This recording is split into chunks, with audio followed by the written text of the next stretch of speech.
Tērā tētahi pukapuka hou kua tapaina ko te reo ā-tū tā te tū taua he tiaki. No te mutunga wiki nei, te pukapuka ka whakare waina, hei wāhi no te hui taumata maurākau o te reo ā-tū I tū ki rotorua. He mea tuhi nā te kirikaua ki te rākau no Ngāti Rongo mai, nā tū ki te rangi Curtis. Kua whakaemihia ki ngā whārangi o te pukapuka, ko etahi kōrero me etahi whakatauki motuhake ki te whare tūtaua.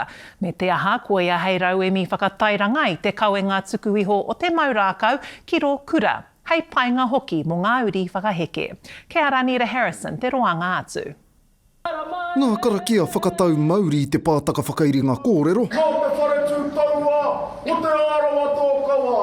Me te whakatau ātutahi, ka tārewa tū, ki te rangi. Ko te tuku atu o tēnei pukapuka, kia noho te reo o tūmatauenga me tōna horapaki ki runga I te arero. Ai rā pēr no ngā rangi whakatānei whakarewa hia I te pukapuka hou nei a te reo ā-tū tā te whare tūtaua he tiaki. So today was about acknowledging te reo ā-tū. He tirohanga motuhake ki te ao o te whare tūtaua me ona taumata o te kōrero. He porohita, I ngā wakato, ko te porohita ka hoki kia Ngāti Rongo mai. Me he pai mo Ngāti Rongo mai ka whāraki hia ia māua I tētahi tino kaupapa. Engari ko tāna hokitanga ki wā mātau ake uri.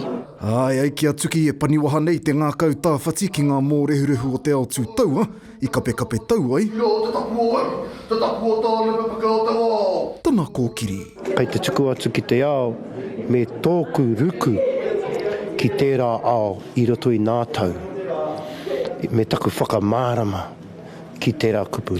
Me te hae o kākāna I aia nei ki te tuku I ngā mātauranga o tēnei manatunga, ki a tātou tamariki, Kei ko nei te oranga.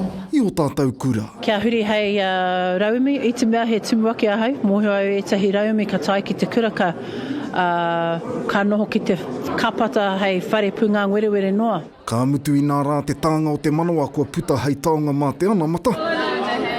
O ngā whare tūtaua. Te waimarietanga, tōku waimarietanga. Kia noho atu ai ki ngā rekereke I au e tuhi ana ka tere hoki ngā mahara. I nā rā hoki ko te reo ā-tū hei oranga mo te kirikaua ki te ana mata. Rā Nita Harrison, te karere.